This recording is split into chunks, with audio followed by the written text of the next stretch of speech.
रास्ता उस्ताद जी मोटरसाइकिल वापस करायो।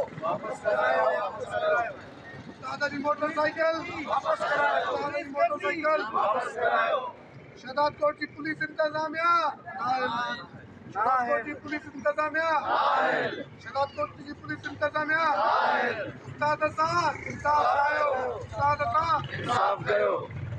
शहदाद कोट में ॾोहारियुनि शहर तोड़े ॿ में पंहिंजा टोला सरगर्म करे छॾिया। शहरनि खे फुर करण लाइ का बि कसर न छॾी। ॾोहारियुनि शहर तोड़े ॿ में पिणु ॾोहण लाइ सरगर्म आहिनि।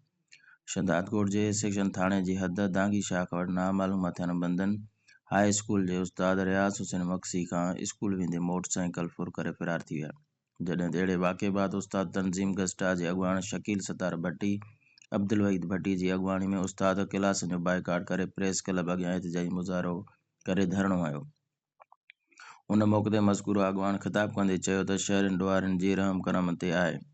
पुलिस शहर अंदरि गश्त करण बजाए पंहिंजी उॻाड़ी में मसरूफ़ आहे। पुलिस शहरनि जे तहफ़ुज़ करण में मुकमल नाकाम बणिजी वई आहे, जंहिं करे शहरी फुरिजी रहिया आहिनि, मगर पुलिस कख खणी बीणो बि न करे सघी आहे।